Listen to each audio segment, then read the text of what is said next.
మన vintage collections, Kadambari collections, పూర్ణిమ prints లో ఎంత కొంటే అంత ఉచితం. అన్నా నమస్తే. నమస్తే భయ్య, అందరికీ నా నమస్కారం.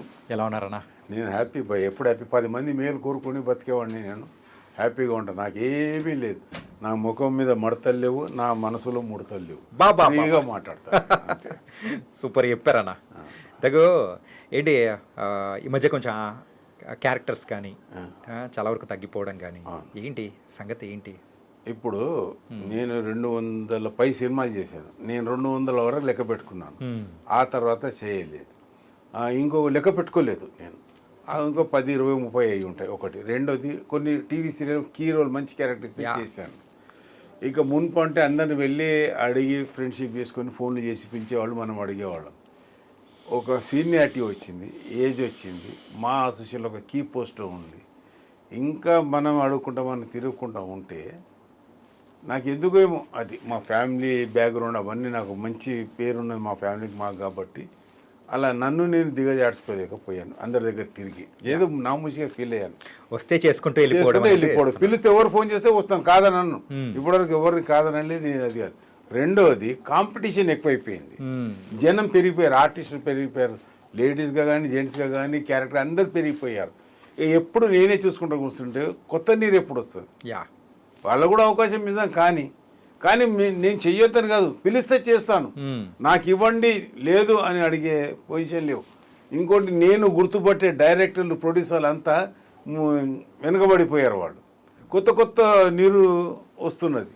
వాళ్ళకి నేను తెలియను కదా, చేస్తలేడేమో అది ఇది అని అనుకుంటారు వాళ్ళు.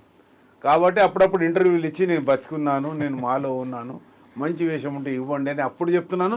ఇప్పుడు కూడా మీ త్రోగా చెప్తున్నాను నేను. అదే మూవీ ఆర్టిస్ట్ అసోసియేషన్ దాంట్లో మీరు ఒక కీ మెంబర్ అనే.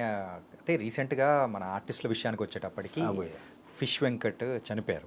ఆ టైంలో కూడా కొంతమంది తెలియని వాళ్ళు కూడా అంటూ ఉంటారు, అరే ఫిష్ వెంకట్ కూడా ఆర్టిస్టే కదా, మరి ఎవరు రాలేదు, మరి మా అసోసియేషన్ నుంచి కానీ సపోర్ట్ దొరకలేదు ఏంటిది అని చెప్పేసి అన్న వాళ్ళకు మీరు ఆన్సర్ ఏమిస్తారు? రాలేదు అంటే ఒకటి భయ్య, ఆర్టిస్ట్ అన్నవాడు ఇండస్ట్రీకి దగ్గరగా ఉండాలి ఫస్ట్ థింగ్. రెండోది, ఓన్ హౌజులు ఉంటాయి, రెంట్లు కట్టుకోలేదు కాబట్టి దూరం ఉంది. ఫిష్ వెంకట్ ఇప్పుడు ఇంతకుముందు నేను ఎల్బీ నగర్, మల్లక్పేట అక్కడ ఉండేవాడిని, ఓన్ హౌస్. తర్వాత అక్కడ అమ్మేసుకొని ఇల్లు కట్టుకొని ఇక్కడ ఫ్లాట్ తీసుకున్నాం, ఇక్కడ ట్యాంక్ బ్యాండ్ దగ్గర. ట్యాంక్ బ్యాండ్ నుంచి ఇక్కడికి రావడానికి నాకు 10-15 మినిట్స్, హాఫ్ అన్ అవర్ లోపల వచ్చేస్తాను నేను. అక్కడ ఉన్నప్పుడు 3 అవర్స్ అప్పుడు యంగ్గా ఉన్నాం, అదే వచ్చేసేవాళ్ళం. బైక్ ఉంటే బైక్, కారు ఉంటే కారు అట్లా తీసుకుని వచ్చేవాళ్ళం. ఇప్పుడు పొజిషన్ వచ్చే కాబట్టి కారు తప్ప ఇక వేరే దాంట్లో తిరగలేదు. మన కారు హాఫ్ అన్ అవర్ 15 నిమిషాల్లో పోయేది చూసుకొని ఇల్లు ఇక్కడ వచ్చి ఫ్లాట్ తీసుకొని ఉన్నాం ట్యాంక్ బ్యాండ్ దగ్గర, వైస్రాయ్ హోటల్ దగ్గర. అయితే రెండోది ఏంటంటే, రావద్దు రావాలని వాళ్ళ మనసులలో ఉండాలి. ఎవరి మనసులో, హీరోల మనసులో కానీ ఆర్టిస్టుల మనసులోనే కానీ. ఇప్పుడు కోట శ్రీనివాసరావు గారు చనిపోయారు, అందరూ రావాల్సిన వాళ్ళు అందరూ వచ్చారు, కొంతమంది హీరోలు రాలేదు. అట్లని చెప్పి కోట శ్రీనివాసరావు మీద ప్రేమ లేనట్టు కాదు కదా. ప్రేమ ఉంటుంది, వాళ్ళ సందర్భాలు, షూటింగ్లు ఉంటాయి, లేదా అవుట్ ఆఫ్ కంట్రీ ఉంటారు, లేదా వాళ్ళ హెల్త్ పర్పస్. నాకు సర్ది, దగ్గు, జలుబు ఇవన్నీ ఉండి నేను కోట గారికి వెళ్ళాను. పొయ్యి ఆ గాలికి చల్ల నీళ్ళు తాగేసరికి ఇంక ఎక్కువైపోయింది. దానివల్ల నేను ఫిష్ వెంకట్ చనిపోతే పోలేకపోయాను. ఇంటర్వ్యూలు ఇచ్చాను, ఇంటి దగ్గరకు వచ్చిన వాళ్ళకి ఇంటర్వ్యూ ఇచ్చాను. నేను మాత్రం వెళ్ళి అక్కడ ఇవ్వలేదు ఎవరికి. ఎందుకంటే నా హెల్త్ నాకు సహకరించినప్పుడు నేనేం చేస్తానని చెప్పు. అలాగే చాలామంది కూడా సహకరించకపోవచ్చు. ఇంకొకటి, ఫిష్ వెంకట్ కాంబినేషన్లో చాలామంది చేసిన వాళ్ళు ఆరోగ్యం బాగాలేక షూటింగ్ల నుండి పోలేకపోయారు. చెయ్యని వాళ్ళు కూడా ఉంటారు కదా, వాళ్ళు పోయి మనం ఏమి మాట్లాడతాము, భగవంతుడు ఉన్నాడు, అందరికి ఎవరికి జరగాలి, అందరికి జరుగుతుంది. ఈ చావు అన్నది ఎప్పుడైనా రావాల్సిందే. 1 సంవత్సరం పుట్టిస్తే 100 సంవత్సరానికి ఎప్పుడైనా భగవంతుడు బెల్ కొడతాడు ఇంటికి వచ్చి, బాబు వస్తున్నావా అని చెప్పేసి. అలాగే ఆ రోజు ఫిష్ వెంకట్ అది అయ్యింది. ఇక కాబట్టి అందరూ ఓం నమ శివాయ అనుకున్నారు, ఓం శాంతి అనుకున్నారు, పోలేకపోవచ్చు. కేటగిరీలు కూడా కొన్ని ఉంటాయి అక్కడ, మీకు తెలియదు ఏముంది. ఏ హీరోకి ఏ కేటగిరీ, వాటిని బట్టి వాళ్ళు అది చేస్తుంటారు. ఫిష్ వెంకట్ది కూడా ఒక కేటగిరీ, కోట శ్రీనివాసరావు ఒక కేటగిరీ. అలా అని చెప్పి అందరు సమానంగా చూడాలని లేదు, అందరినీ ఎక్కువగా చూడాలని లేదు. ఎవరి ఇష్టం, మనసులను బట్టి వాళ్ళు పోతారు. ఇప్పుడు చాణక్య ఉన్నాడు, ఫోన్ చేసి భయ్యాన్ని ఇంటర్వ్యూ కావాలని చెప్పి మన సుధాకరు, చాణక్య పిలిచారు. అభిమానం ఉండి సరే భయ్ పోదాము ఇద్దాము అని వచ్చారు. లేదనుకో 3 రోజుల నుండి చేస్తున్నాడు భయ, ఇంకా 3 రోజులు సతాయించు, లేదు భయ నేను రాలేనని చెప్పి. కానీ మిమ్మల్ని అలా ఫోన్లు చేయించుకోవడం బాధ్యత కాదని నేను వచ్చాను. యా, అవునా కాదా? ఆ ప్రేమ అది మన మనసులో ఉంటుంది. నేను రాను ఇంకా 3 రోజులు అంటే మీరు ఏమైనా అంటారు నన్ను? కాదు, నా మనసు బట్టే ఉన్నది. అది వచ్చినప్పుడు తీసుకుందామని మీరు కూడా ఊరుకుంటారు.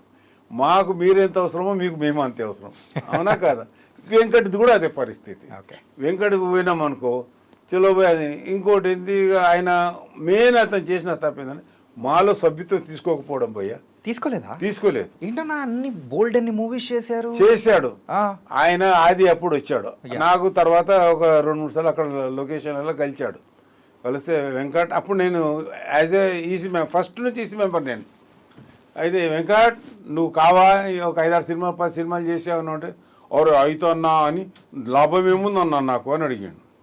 అడిగితే లాభం అని కాదు, మాల అయితే మనకు ఒక పేరు ఉంటుంది, మంచిగా ఉంటుంది. ఇప్పుడు చిరంజీవి గారు, మోహన్ బాబు గారు, బాలకృష్ణ గారు, వెంకటేష్ బాబు, నాగార్జున గారు, వీళ్ళంతా పెద్ద హీరోలు. వాళ్ళ ఎంట ఉన్న అసోసియేషన్లో మనం ఉన్నామంటే హ్యాపీ కదా. మన ఇంట్లో ఒక మనం కాకుండా మన ఫాదర్ బ్రదర్ ఒక మంచి మినిస్టర్ అయ్యాడు అనుకోండి, మినిస్టర్ వాళ్ళ తమ్ముడు మినిస్టర్ వాళ్ళ ఫ్యామిలీని ఎట్లా అంటారు, చిరంజీవి వాళ్ళ అసోసియేషన్లో ఉన్నారు, బాలకృష్ణ గారి అసోసియేషన్లో ఉన్నారు, వీళ్ళని మా అసోసియేషన్ పేరు వస్తుంది. పెద్ద ఆయన మురళీమోహన్ గారు ఇదంతా చూసి అందరూ ఉండాలని ఆయన చిన్న పెద్ద అందరినీ ఎంట్రీ చేసుకున్నాడు. నువ్వు రాబయ్యా. అప్పుడు ఎంత భయ్యా, 5,000 నుంచి మొదలైతే 10,000, తర్వాత 20,000 అట్లా అయ్యింది. 20,000 ఉన్నప్పుడు అడిగిన ఫిష్ వెంకట్, అవుతున్నా నేను టైం వచ్చినప్పుడు వచ్చి అవుతా బిజీలో ఉన్నా ఇట్లన్నాడు. ఎవరైనా కానీ ఒకసారి నేను 10 సార్లు అడిగిన భయ్యా, నేను వస్తా అవుతా నువ్వు అంటే అడుగుతున్నావు అన్నా, అదైతే అన్నా. ఒకసారి మల్లికార్జునరావు గారు వద్దన్నారు. ఎవరు వద్దంటే నీకేమైందయ్యా, నీ ఇల్లు ఆయన ఒకడేనా మా అసోసియేషన్ అంటే మిగతా వాళ్ళు లేరా? నీకు జూనియర్ ఎన్టీఆర్ గారు మంచి పరిచయమే కదా, వెళ్ళి మాట్లాడి నన్ను చెప్పి అని గట్టిగా కూర్చుంటే అయిపోతుండే. షూటింగ్లో ఉండి ఒక ఫోన్ చేస్తాడు కదా ఫిష్ వెంకట మనవాడని, పెద్ద హీరోలు ఫోన్ చేస్తే ఆటోమేటిక్గా తీసుకోవాల్సిందే, ఎందుకంటే సపోర్టింగ్ ఉన్నది కాబట్టి. అట్లా చేస్తారు. ఆయన ఎందుకేమో ఆయన చేతులారా చేసుకుంటాడు. అతను అయ్యి ఉంటే మాలో మెంబర్షిప్ 50,000 ఉన్నప్పుడు 20,000 ఎప్పుడు అయ్యి ఉంటే 10-15 ఏళ్ళు ఆయన ఇంటబడి చెప్పాను కదా. అయ్యి ఉంటే ఆయనకు హెల్త్ ఎప్పుడైతే పాడైందో ఫస్ట్ బెల్ కొట్టినప్పుడు ఆయన వెళ్ళి సీదా హాస్పిటల్ చేయని అయిపోతే ఎంతోమందికి అయ్యింది. అది వెళ్ళి టక గుండు హనుమంతరావు గారికి ఇట్లా ఏదో క్యాన్సర్ ఏదో ఉందని తెలియగానే ఫస్ట్ వెళ్ళి మనం మావి కీమ్స్లో చూపించేసరికి ఆయన కొద్దిగా క్యూర్ చేశారు. అప్పుడే డేంజర్గా ఉండేది. తర్వాత మెల్లమెల్లగా ఒక 5-6 సంవత్సరాలు ఆయన గెటన్ కాగలిగాడు. తర్వాత చాలా సీరియస్గా అయితే షూటింగ్కి వెళ్ళి సర్ది దగ్గు అన్నీ అయిపోయేసరికి ఆయనకు కూడా షుగరు బీపీ అవన్నీ హెల్త్ పర్పస్లో అతనికి సరిగ్గా అది కాకుండా అతను ఎక్స్పైర్డ్ అయ్యారు. కానీ అతను మాత్రం ఉపయోగపడింది కదమ్మా. అతనికి ఇన్సూరెన్స్ డబ్బులు వచ్చాయి, డెత్ ఇన్సూరెన్స్ అంటే లైఫ్ ఇన్సూరెన్స్ అవి డబ్బులు వచ్చాయి, హెల్త్ ఇన్సూరెన్స్ కవరేజ్ అయ్యింది. అది మా నుంచి కొంత డబ్బు అతనికి ఇచ్చాము. శివాజీ రాజా గారు ప్రెసిడెంట్గా ఉన్నప్పుడు చేశారు. అందరం ఎవరో 26 మెంబర్స్ అంటే ఏ కమిటీ అని ఉండని ఎప్పుడని ఉండని, కళాకారులకు మేలు చేయాలని మంచి చేయాలని చెప్పేసి మేము అందరం ముందుకు వస్తాము. ఒక్క టీ కూడా మా నుండి ఖర్చు పెట్టి తాగాము ఎవరం. ఎందుకంటే మా ఖర్చు అయితే ఇది కళాకారుల డబ్బు, ఒకరు కష్టపడ్డ కళాకారుల డబ్బులు ఇక్కడ జమ ఉన్నాయి, దాన్ని ఖర్చు పెట్టద్దు. మనకు తాగాలనిపిస్తే మన డబ్బుతో తాగుదాం. మనం టిఫిన్లు తెప్పించుకుందామంటే మనం బయట నుంచి తెప్పించుకుంటాము, మన బాయ్ ఉంటాడు. అది నేను రెగ్యులర్గా ఎక్కువ పోతుంటాను, నాకు షూటింగ్లు తగ్గిపోయాయి కాబట్టి. ఒకటి రెండోది ఏంటంటే నాకు మంచి క్యారెక్టర్ ఇస్తేనే చెయ్యాలని ఒక ఆలోచనతో ఉండి అందరు పిలిచిన చిన్న క్యారెక్టర్ నేను పోను. కనీసం ఒక 2-3 సీన్లన్నా ఉంటే చేద్దామని చెప్పి నేను సొంతంగా నా ఇంటి నుండి మార్నింగ్ టిఫిన్ చేసిన తర్వాత డ్రై ఫ్రూట్స్ మంచి మాది కొద్దిగా చెప్తున్నాను కదా, మేము మంచిగా బతికిన ఫ్యామిలీ మంచిగానే బతికే ఉంటాం. ఎవరు ముందర చేతి ఏమి ఉండదు. మేమే ఇంకొకరికి హెల్ప్ చేసేవాళ్ళం, మంచిగా ఉన్నది. కాబట్టి ఒక ఫిష్ వెంకట్కి అలా అయినంత మాత్రం ఆర్టిస్టులు అందరూ అలానే ఉంటారని ఎవరు అనుకోవద్దు. అందరూ మంచిగానే అంటే ఒక ఆడియన్స్ పాయింట్ ఆఫ్ వ్యూలో ఒక రకంగా ఉంటుంది. కొంచెం క్లియర్ చేయడం కోసమే మీరు అడిగింది కూడా కరెక్టే, నేను చెప్పేది కూడా కరెక్టే. అందరూ ఫిష్ వెంకట్లు గారు, అందరూ చిరంజీవులు మోహన్ బాబులు కారు. ఎవరు రేంజ్ వాళ్ళు ఉంటారు, వాళ్ళ ఫ్యామిలీస్ ఉంటాయి. ఫిష్ వెంకట్ విషయంలో కొద్దిగా ఎక్కువగా పబ్లిసిటీ అదైంది ఇదైంది వచ్చేవాళ్ళు లేరన్న. వస్తారు, అందరు చచ్చిపోయినప్పుడు ఆర్టిస్ట్ బోల్డ్ మంది వస్తారు. ఫిలిం ఛాంబర్లో పెడితే ఎంతమంది ఆర్టిస్టులు అందరు రాలేదా? దగ్గరుందని చెప్పి చిన్న ఆర్టిస్ట్ కూడా వేణుమాధవ్ గారు పోతే ఎంతమంది పెద్ద హీరోలు వచ్చారండి. రాజశేఖర్, జీవిత గారు, చిరంజీవి గారు, మోహన్ బాబు గారు, విష్ణు బాబు ఆడనే ఉన్నాడు. మేము మా కమిటీ అందరము అతనికి డెత్ ఇన్సూరెన్స్ 3 లక్షల రూపాయలు. నర్సింగ్ యాదవ్ కూడా విష్ణుబాబు గారి హయాంలోనే. అదైతే నరేష్ గారు మేమందరం మాట్లాడి ఆయనకు 3 లక్షల రూపాయలు death insurance special insurance Narsing యాదవ్కు, వేణు మాధవ్కు ఇలా ఇచ్చాం మేము. చాలా మంది ఆర్టిస్టులకు ఇచ్చాం. అప్పుడు కరోనా లేదు, అప్పుడు కానీ వచ్చి వెళ్ళిపోయిందని అది చూసారా. ఇది ఫిష్ వెంకట్ గారు ఒకనొక టైంలో మంచి బిజీ ఆర్టిస్టే కదండి. బిజీ ఆర్టిస్ట్, డబ్బులు కూడా బాగా సంపాదించుకున్నాడు. ఇక మీరు చూస్తూనే ఉన్నారు, చచ్చిపోయిన వ్యక్తి మీద నేను మాట్లాడను, నాకు పాజిటివ్ మాట్లాడాలన్నాడు. కానీ ఎవరు నా శత్రువును కూడా నేను నెగిటివ్ చెయ్య. కానీ చిన్న నవ్వుకుంటా. అది మా గురువు ఎన్టీ రామారావు గారు నేర్పించిన విద్య. అది తక్కువ చేయను నేను. ఫస్ట్ టైం ఎప్పుడైతే కింద పడ్డారో అప్పుడే మరి కోలుకొని మళ్ళీ రిటర్న్ వస్తారు, హ్యాపీగా ఉంటారు, మళ్ళీ సినిమాలు చేస్తారేమో అని అనుకున్నాము. కానీ సెకండ్ టైం అయితే కంప్లీట్గా కిడ్నీలు ఫెయిల్ అయిపోవడము అలా అయిపోయేటప్పటికి మాత్రం అస్సలు ఎక్స్పెక్ట్ చేయలేదు ఇట్లా వెళ్ళిపోతారని. ఒక చిన్న విషయం చెప్పండి. ఎవరన్నా ఏమనుకోండి, అతను చచ్చి స్వర్గంలో ఉండు, నరకంలో ఉండు, ఎక్కడుండో నాకు తెలియదు. న్యాయం మాట్లాడు. అది స్వయంకృత అపరాధము. ఒక్కసారి తాగాని ఒట్టు తిని మళ్ళీ తాగడం ఎందుకు? అతనికి తెలుసు తాగడం వల్ల తన ఆరోగ్యం ఇంకేమవుతుందో అని కూడా తెలుసు అతనికి. దేవుని ఒట్టు పెట్టుకున్నాను కూడా చెప్పాడు. ఇవన్నీ చేసుకుంటూ పోతుంటే జ్వరం మీద, మిగతా కొన్ని డిసీజెస్ వచ్చిన దాని మీద నాన్ వెజ్ తినడం, తాగడం వల్ల జాండీస్ కూడా ఆయనను అటాక్ అయ్యింది. ఓకే, జాండీస్ అటాక్ అయ్యకుండా జాండీస్ ట్రీట్మెంట్ తీసుకోకుండా, మిగతా తీసుకోకుండా నీ కిడ్నీల మీద ఎఫెక్ట్ ఇచ్చింది. నువ్వు అవన్నీ చూసుకున్న తర్వాత కూడా నువ్వు అక్కడి నుండి నీకు టైం వచ్చింది ఆయనది. ఇక మనం ఏం చెయ్యలేం భయ్యా, అది ఎక్కువ మనం మాట్లాడలేము. ఎందుకంటే ఆయన ఎప్పుడైతే మాలో మెంబర్ గమ్మంటే డిలే చేశాడో అతనికి అప్పుడే అది అయిపోయింది. మా ఏం చేస్తుందని కూడా అడిగిన రోజులు ఉన్నాయి. ఇప్పుడు కూడా అడుగుతారు చాలామంది, అరే మాకోసం లాభం ఏంది అని. మొన్న 2-3 ఆర్టిస్టులు కూడా, సీనియర్ ఆర్టిస్టులు చెప్తున్నాను ఇప్పుడు, ఒక 1 year కింద, అరే ఏమవుతుంది మా నీకు పోయా, మాలో కాకపోతే వేషాలు దొరకాయా, లేకపోతే మా వేషాలు ఇప్పిస్తుందా? వేషాలు ఇప్పడం కదా, నువ్వు సీనియర్ ఆర్టిస్టు, నువ్వు మంచిగా నువ్వు అన్నావు కాబట్టి ఒక అన్న లెక్క నీకు చెప్తున్నా, నా మాట విను, నీకు మంచి జరుగుతుందని చెప్పాను. చెప్తే నా మాట వినే సీనియర్ ఆర్టిస్ట్ పేరు చెప్పదలుచుకోలేదు నేను. టైం వచ్చి ఎవరైనా అడిగితే కెమెరా బ్యాక్ సైడ్లో చెప్తాను. ఓకే, అవన్నీ అవమానపరిచినట్టు అవుతుంది. పిలిచి అది చేసి ముగ్గురిని దగ్గరుండి చేపించి, డబ్బులున్నాయి బాగా, పుష్కలంగా డబ్బులున్నాయి వాళ్ళ ముగ్గురు కూడా. టకా టకా టకా టకా అని వచ్చేసి అది చేసుకొని మాట్లాడుకొని ఫస్ట్ మెంబర్షిప్ అయ్యారు. ఫామ్ తీసుకొని తర్వాత 10 రోజుల్లో లైఫ్ మెంబర్ గవర్నమెంట్ వచ్చి డబ్బులు కట్టేసి అయిపోయారు. అయిపోయాక నేను వాట్సాప్లో ఇచ్చా, వీళ్ళు మళ్ళీ మా మెంబర్ అయ్యారు ఇదే అని చెప్పి 1000 మంది ఆర్టిస్టులకు పంపించాను నేను. నా వాట్సాప్లో ఉంటారు.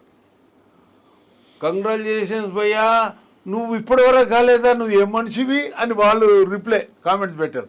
మళ్ళీ నాకు పోయి, అన్నా నువ్వు పెట్టినావు ఇట్లా అయ్యింది ఇది ఇది అని వాళ్ళు ముగ్గురు అడిగారు. ఓకే, మీరు దాన్ని తప్పుగా తీసుకోవద్దు. ఇంతకుముందు మీరు తక్కువ ఉన్నప్పుడు వచ్చి ఫామ్ వెళ్ళారు, కానీ మళ్ళీ ఇవి ఇవ్వలేదు. మీరు 10 ఏళ్ళ కింద తీసుకున్నారు వాళ్ళు ఫామ్స్ గిట, కానీ ఇట్లనే కాలేదు వాళ్ళు.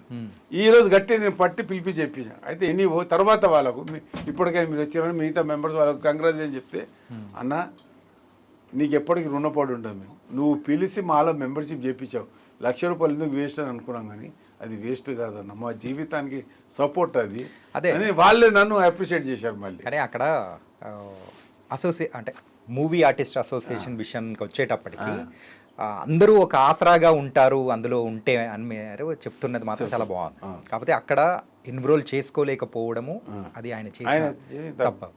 ఓకే సార్, మరి సపోర్ట్ అంటే ఇలాంటివన్నీ వస్తూ ఉంటుంది. అయితే ఎవరైనా కానీ ఆర్టిస్ట్ అయిన తర్వాత ఏంటి ఇలా అంటే చివరికి వాళ్ళ చివరి దశ వచ్చేటప్పటికి డబ్బులు లేకోకుండా ఇలాంటి ఇబ్బందులు పడడం అనేది కొంతమంది బయట వాళ్ళు చూస్తూ ఉంటే ఏంటి ఇలా ఉంటుందా అని అనే వాళ్ళకు మీరు సమాధానం ఏం చెప్తారు? భయ్య, అందరూ అలా ఉండరు. కొంతమందికి ఏదో వాళ్ళ దాని మీద అవుతుంది, జాగ్రత్త పడకూడదు. పూర్వకాలంలో సావిత్రి గారి కోసమే కానీ, రాజనాల గారి కోసమే కానీ, నాగయ్య గారి కోసమే కానీ ఇలా అన్నారు. వాళ్ళకి అలా జరగడం వల్ల మిగతా వాళ్ళు జాగ్రత్త పడి సంపాదించుకొని గొప్పగా అయ్యారు. మా ఇండస్ట్రీకి ఆదర్శమూర్తులు ఎన్టీ రామారావు, నాగేశ్వరరావు గారు, కృష్ణ, శోభన్ బాబు గారు అండి. ఇండస్ట్రీలో ఎవ్వరికి లేనంత ఆస్తి శోభన్ బాబు గారు ఆ రోజుల్లో సంపాదించుకున్నారు. ఎందుకంటే మిగతా వాళ్ళని చూసి ఆయన ఒక ఇన్స్పిరేషన్ తీసుకుని నేను నా కుటుంబం అలా కావద్దని. కానీ ఇండస్ట్రీకి ఆయన వచ్చినప్పుడు ఒక్క పూట భోజనం దొరకడం కూడా శోభన్ బాబు గారికి కష్టంగా ఉండదు ఆయనే చెప్పారు. పాండి బజార్లో టీ తాగి ఒక చిన్న బిస్కెట్ తిని మార్నింగ్ టిఫిన్ సరిపెట్టుకునే వాళ్ళమని పెద్ద పెద్ద ఆర్టిస్టులు వాళ్ళ పేర్లు చెప్పాను నేను. అదే మాకు ఆ రోజు ఆనందం. దొరకని రోజున కూడా ఎవరు టీ దాపిస్తాడని చెప్పి అక్కడికి వెళ్ళి పార్ట్నర్షిప్. ఆ రోజులు అంటే ఒకరికొకరు సాయం చేసి తాగేవాళ్ళు. 5 పైసలు ఉండేది టీ బిస్కెట్స్ అవి. అలా ఒకరికొకరు హెల్ప్ చేసుకునేవాళ్ళు. ఎక్కడెక్కడో రాష్ట్రాల నుంచి జిల్లాల నుండి వెళ్ళి మద్రాసులో టీ నగర్లో ఉండేవాళ్ళు వీళ్ళు. ఒకరికొకరు హెల్ప్ చేసుకునే అవకాశం ఉంది. ఇప్పుడు హైదరాబాద్కి వచ్చాము, అందరు ఎవరి ఫ్యామిలీస్ వాళ్ళకు ఉంటాయి. ఒక డబ్బు ఎవరికి చేదు కాదు. రేపొద్దున నాకు ఆ పరిస్థితి రావద్దు అని అందరు జాగ్రత్త పడుతూ ఉన్నారు. మున్పట్లకి దాన ధర్మాలు చేస్తాడు లేదు. నాగయ్య గారు జీవితమే దానం చేసేసాడు. ఎన్టీ రామారావు, నాగేశ్వరరావు గారు, కృష్ణ, శోభన్ గారు తెలియకుండా గుప్త దానాలు బోల్డని చేశారు. ఎందుకంటే వాళ్ళు దానాలు చేస్తున్నారని చెప్తే లైన్ కడతారు. గుప్త దానాలు చేశారు, వాళ్ళు చేయలేదు కానీ అందరూ చేశారు. ఈరోజు కూడా చిరంజీవి గారు, బాలకృష్ణ గారు, వెంకటేష్ బాబు, నాగార్జున బాబు, మోహన్ బాబు, ఎంతోమందికి ఎన్నో విధాల వాళ్ళ పరిధిలో. మురళీ మోహన్ గారు ఆయన 50 మంది స్టూడెంట్స్కు ఏమంటారు అది స్కాలర్షిప్ ఇస్తున్నాం చెప్పారు. ఆయన చెప్పలేదు. ఇంకో 50 మంది వస్తే కష్టమవుతుంది అని చెప్పేసి తక్కువ మందికి ఇద్దాము, మంచిగా చదివిపిద్దాము.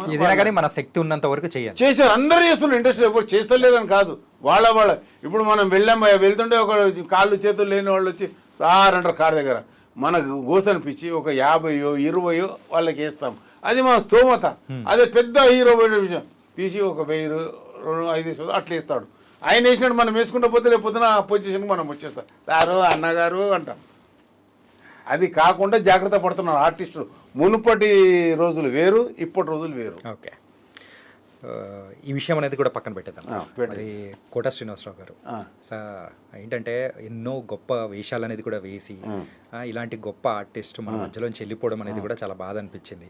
ఆయనతో మీ అసోసియేషన్ కానీ అంటే ఎలా ఉండింది, అంటే ఆయన వెళ్ళిపోవడం అనేది మీకు ఎలా అనిపించింది ఏంటి? నేను చాలా బాధపడ్డాను. వెళ్ళాను. మార్నింగ్ 10 నుంచి ఈవినింగ్ ఆయన మన మహాప్రస్థానం తీసుకెళ్ళక అక్కడే ఉన్నాం మా ఇంటి దగ్గరనే. హీరోలు అందరూ వచ్చారు చాలామంది. వెంకటేష్ బాబు ఎంతో మందికి దగ్గర వ్యక్తి ఉన్నాడు. చాలా గొప్ప వ్యక్తి అండి.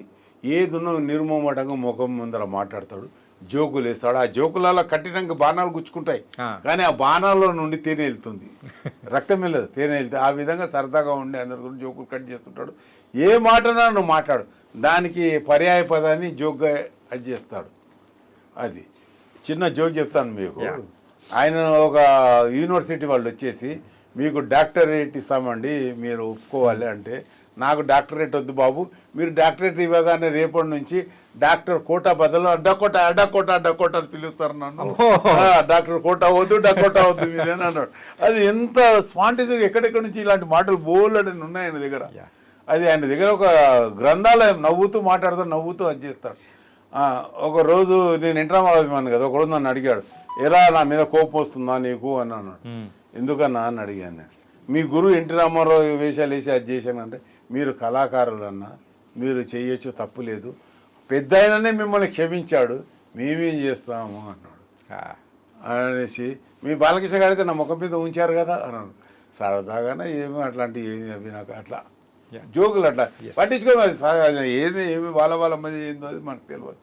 ఆయన నాతో అంటే నేనేం మాట్లాడుతాను, దండం పెట్టి ఊకుంటాం అట్లా. అంటే అలాగే కోట శ్రీనివాసరావు గారు అనేటప్పటికీ స్ట్రైట్ ఫార్వర్డ్గా మాట్లాడతారు. దాంతోపాటు తెలుగు ఆర్టిస్టుల కోసం ఆయన గలమెత్తి మాట్లాడిన సందర్భం అనేది కూడా చాలా సార్లు కూడా ఫిలిం ఛాంబర్లో నిరాహార దీక్ష కూర్చున్నాడు 2 రోజులు 3 రోజులు.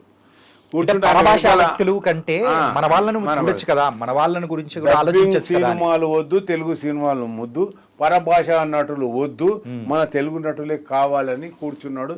ఆయన వెనకాల నేను, మన భరద్వాజ గారు, మళ్ళీ మిగతా కొంతమంది ఆర్టిస్టులు ఉన్నారు.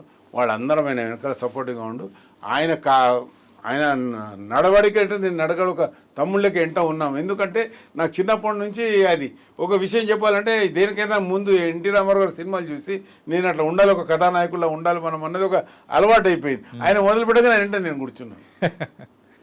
అది ఇది మీరు చూడండి, ఆ ఫొటోస్ అవన్నీ ఉన్నాయి. భరద్వాజ గారు కూడా ఉన్నారు అప్పుడు. భరద్వాజ్ గారు కూడా ఇదే మన నటులు మన టెక్నీషియన్ కోసం పోరాడే వాళ్ళు ఆయన కూడా ఒకడు. శివకృష్ణ గారు ఇట్లా చాలామంది ఆర్టిస్టులు కొంతమంది బయటపడతారు, కొంతమంది మనసులోనే ఉంటారు. ఎక్కడ అంటే మళ్ళీ మనం కూడా అక్కడ వెళ్ళి చేయవలసి వస్తుంది కదా అని చెప్పేసి. కానీ ఏదేమైనా కోట గారు మాత్రము తెలుగు ప్రజల కోసము 24 క్రాఫ్ట్స్ కోసము సమైక్యాంధ్రలో బాగా పోరాడారు. యా అంటే సార్ ఫైనల్ క్వశ్చన్ సార్ ఏంటంటే ఇప్పుడు ఇండస్ట్రీ పరిస్థితి ఎలా ఉంది, ఆర్టిస్టుల పరంగా ఎలా ఉందంటారు? ఒక్కటే చెప్తున్నానండి, నిర్మాతలు దర్శకులు బాగా గుర్తుపెట్టుకోవాల్సింది, ఐటీలో జాబ్ చేసేవాళ్ళు, మిగతా జాబ్ చేసేవాళ్ళు, బ్యాంకుల్లో జాబ్ చేసేవాళ్ళు, గవర్నమెంట్ ఎంప్లాయీస్ వచ్చి సినిమాలలో వచ్చి సినిమా నటుడు కావాలన్న కోరిక ఉండడం వేరు, పైసలు తీసుకోకుండా ఫ్రీగా చేసిపోతున్నారు. సినిమా మీదనే బతికి మా అసోసియేషను మిగతా అసోసియేషన్లు ఉన్నాయి, ఇవన్నీ టీవీ అసోసియేషన్లు, అందులో మెంబర్షిప్ అయిన ఆర్టిస్టులు దీన్నే నమ్ముకొని దీన్నే బతుకుతున్న వాళ్ళకి వేరే బిజినెస్ తెలియదు, వాళ్ళ కడుపు కొడుతున్నారు వీళ్ళందరూ వచ్చి. ఐటీ ఫ్యాషన్ అమ్మాయిలని అదే అదే తెలుగు అమ్మాయిలు ఉన్నారు ఇక్కడ చేయాలని, వీళ్ళకి తెలుగు అమ్మాయిల అసలే ఇష్టం ఉండదు. వీళ్ళకి కట్ డ్రెస్ మిడ్డీ డ్రెస్లు అవి వేసుకుని బెంగళూరు అమ్మాయిలు, బాంబే అమ్మాయిలు, బాంబే విలన్లు కావాలని చూస్తారు. మీరు మీ సినిమాను ప్యాన్ ఇండియాగా ప్రమోట్ చేసుకొని తప్పులేదు, అన్ని క్యారెక్టర్ చిన్న క్యారెక్టర్ కూడా వాళ్ళకి ఇచ్చి లేపాలని చూడకండి. ఇక్కడి వాళ్ళు మీ తమ్ముడు, రేపు పొద్దున ఎవరికైనా కష్టం వస్తే మేము ఉన్నామని చచ్చినా బతికినా మేము వెంట ఉండేవాళ్ళు ఇక్కడ చాలామంది మీ తెలుగు తమ్ముళ్ళు ఉన్నారు, వాళ్ళను ప్రోత్సహించండి. ఎంతసేపు పరభాష నటులను, పరాయి హీరోయిన్లను, పరాయి వాళ్ళను తీసుకొని మీరు ముందుకు పోకండి. అంటే ఈ సంస్కృతి పెరిగిందా? ఇప్పుడు ఈ సంస్కృతి పెరిగిందా మునపటితో పెరిగింది. ఇప్పుడు కుల మతాలు కూడా చోటు చేసుకుంటున్నాయి ప్రాంతీయాలు. ఓకే, వద్దని చెప్పడం మనం కళాకారులం, కళామ్మ బిడ్డలు మనం దేవుడు మన అందరినీ కళాకారులుగా పుట్టించాడు. ఆ కళాకారులను మీరు బ్రతికించండి. పెద్దలుగా మీరు అందరు ఉన్నారు, వాళ్ళ మీరు బ్రతికేయకపోతే ఎవరు బ్రతికిస్తారు? ఇక అందరు ఫిష్ వెంకట గతి అవుతుంది ఇక అందరిది, అవునా కదా? మీరు ఇక్కడ బతికేయండి, మీ ఎంట చేయగొట్టేవాళ్ళం, మీ ఎంట ప్రేమించేవాళ్ళం మీరు అది చేయండి. పరాయి నటులను ప్రోత్సహిస్తారు ఏంటండి? మరి ఇక్కడ నటులను కూడా పరాయి ఇండస్ట్రీ వాళ్ళు ప్రోత్సహించాలి కదా. ఒక్క సినిమాలు చేపిస్తారు, వాళ్ళు 100 సినిమాలు చేసిపోతారు. ఇక్కడ టీవీలో కానీ సినిమాలో కానీ మొత్తం బెంగళూరు, బాంబే, మద్రాస్ ఆర్టిస్టులే ఉన్నారు ఎక్కువ మంది, జెంట్స్లలో కానీ లేటెస్ట్లో కానీ. మరి ఇక్కడ వాళ్ళు మీకు కనబడతారా? మీ తమ్ముడు దీనికి సంబంధించి యాజ్ అసోసియేషన్ మెంబర్స్ గా కానీ లేకపోతే వేరు అసోసియేషన్స్ ఉంటాయి, వాళ్ళందరితో మాట్లాడి ఏదైనా కానీ దీనికి సంబంధించి ఒక కొలిక్కి తీసుకురావడానికి ఏమన్నా అవకాశాలు ఏమన్నా ఉంటాయంటారా? అందరు ప్రెసిడెంట్ మాట్లాడారు, విష్ణుబాబు గారు ఎక్కువగా దీంట్లో ఇన్వాల్వ్మెంట్ అయ్యి వాళ్ళతో పోటీ లెటర్లు ఇవ్వడం ఇవ్వడం జరిగింది.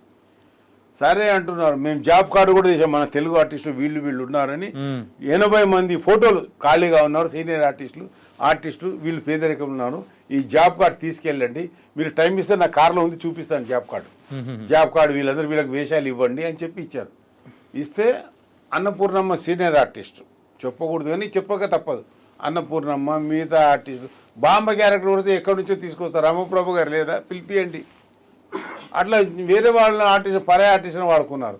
ఎందుకంటే ఆమె అయితే కరెక్ట్ చేస్తుందని. సరే 1-2 సార్లు కరెక్ట్ చేస్తారు, ప్రతి అవసరం లేని క్యారెక్టర్ కూడా ఇక్కడ పెట్టవలసిన వాళ్ళని కూడా వాళ్ళని పిలిపించుకుంటున్నారు. దేనికోసం? తెలుగు వాళ్ళు అక్కర్లేదా? తెలుగు వాళ్ళు కావాలనే కదా రాష్ట్రంలో అంతా తెలుగు ఇక్కడ స్థిరపడడానికి ప్రభుత్వం ఎన్నో విధాలుగా మీకు హెల్ప్ చేసింది. ఆ హెల్ప్ను మీరు ఏ విధంగా మీరు అది చేస్తున్నారు? పరాయి రాష్ట్రాల ఆర్టిస్టులను టెక్నీషియన్లు పిలిపించుకొని మీరు ప్రోత్సహిస్తే ఇక్కడ వాళ్ళు ఏమైపోవాలి? నేను యాజ్ ఏ బ్రదర్ ఎవరు పేరు చెప్పడం లేదు, పేర్లు చెప్తే కొంపలు మునిగిపోతాయి, కానీ పద్ధతి కాదు అది. ఇక్కడ ఆర్టిస్ట్ పిలవండి, ప్రోత్సహించండి. అన్ని సినిమాలు వాళ్ళకే ఇవ్వమని చెప్తలేం, మనకే ఇవ్వమని చెప్తలేం, కొన్ని వాళ్ళని కూడా పిలిపించుకున్నారు. కానీ మన వాళ్ళని ఎందుకు చంపేస్తున్నారు? ఫిష్ వెంకటకు 3 ఏళ్ళ వేషం లేదు, అనారోగ్యం వల్ల లేకపోవచ్చు, అతనిది కూడా స్వయంకృత అపరాధం ఉన్నది. అందరూ అట్లా లేరు కదా. కొంతమంది ఆర్టిస్టులు వేరే బిజినెస్ పెట్టుకున్నారండి, పేపర్లు వేయడం చెప్తున్నాను. ఒకటి విలన్గా చేశాడు ఒక అతను కడపలో కట్టెలు కొడుతున్నాడు, విలన్గా చాలా చేశాడు, గడ్డ ఉంటుంది, గుండు ఉంటుంది. అతను మద్రాసు నుంచి ఉన్న ఆర్టిస్టు, అతని స్టేట్మెంట్ చూసాం, ఇలా ఉంది ఇలా ఏం చేయను అని చెప్పేసి. అట్లా చెయ్యకండి మీరు, మన నమ్ముకున్న వాళ్ళని మా సభ్యులకు ఇవ్వండి. కొత్త వాళ్ళు వచ్చి మిమ్మల్ని వేషాలు అడిగితే ఫ్రీగా చేస్తారంటే వాళ్ళకి వేషాలు ఇస్తే ఎట్లా? మీరు ఎంతో కొంత డబ్బిచ్చి మాట్లాడుకొని మాలో సభ్యత్వం ఉన్న వాళ్ళను, నిజమైన కళాకారులను, ఈ సినిమా ఇండస్ట్రీ మీదనే డిపెండ్ అయి ఉన్న వాళ్ళకు ఇవ్వండి మీరు. అంతేగాని బయటి వాళ్ళకి ఇచ్చి ప్రోత్సహించి మీరేదో గొప్ప చేశారని మేమేమో మన వాళ్ళు ఏదో తక్కువ ఉన్నారని ఫీల్ కాకండి. అలా ఇవ్వడం వల్ల ఇండస్ట్రీ బతుకుతుంది.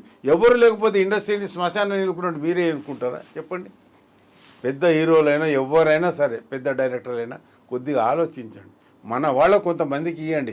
ఒక 5% 10% మీరు అవసరం ఉండి వాళ్ళని పెట్టుకున్నా మిగతా % మన వాళ్ళకి ఇవ్వండి. అంటే వేరే ఇండస్ట్రీలో ఉన్నట్టు ఇక్కడ ఎందుకు లేదు? కొన్ని గైడ్ లైన్స్ అనేది కూడా అక్కడ ఒక అసోసియేషన్స్ అనేది కూడా స్ట్రిక్ట్గా మరి వాళ్ళైతే ఫాలో అవుతున్నారు, కానీ ఇక్కడ ఫాలో అవ్వలేకపోవడానికి రీజన్ ఏంటంటారు? అక్కడ వాళ్ళ పెద్ద ఆర్టిస్ట్, సీనియర్ ఆర్టిస్ట్ అసోసియేషన్ కొన్ని మాటలు వింటారండి. మన దగ్గర ఓన్లీ హీరోయిజందే మాటలు నడుస్తుందండి. ఉన్న నిజం చెప్తున్నాను.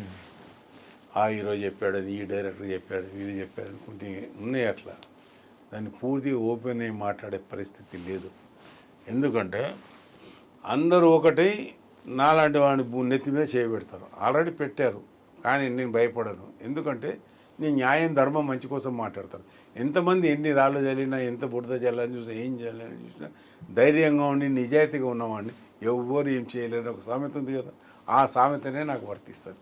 Okay, bus. ఎంత పెద్ద హీరోయిన్ అయినా ఏమని నేను ఒక అన్నగా వాళ్ళకి రిక్వెస్ట్ చెప్తున్నాను, కానీ నేను వాళ్ళకు తప్పు అని చెప్పడం లేదు.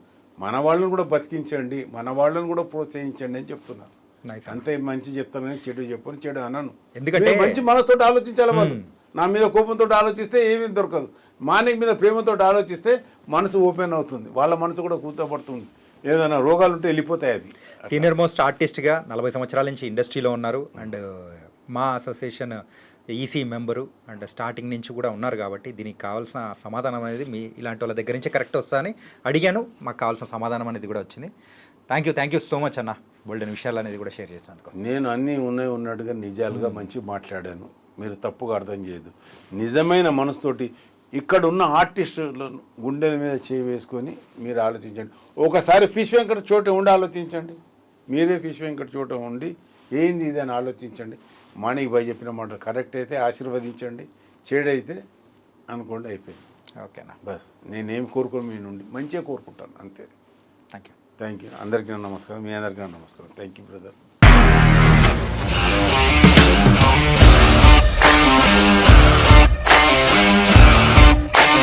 ఇండస్ట్రీలో కమిట్మెంట్ ఇష్యూస్ వస్తే నీకు కూడా వచ్చినట్టు? మార్నింగ్ తీసుకెళ్ళాడంటే కొట్టి పడేస్తాడు.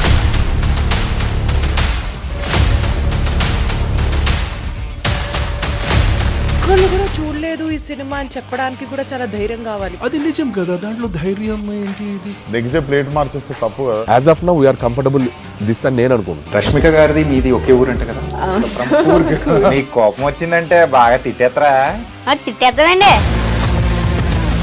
నిజంగా గేమ్ ని ఎలా చేంజ్ చేయగలిగారు? ఏపీఎస్ఎఫ్సి వాళ్ళకి 6 నెలల్లో నేను 6 లక్షలు కట్టా. బిజినెస్ చేయాలనుకుంటే it is as difficult as riding a tiger.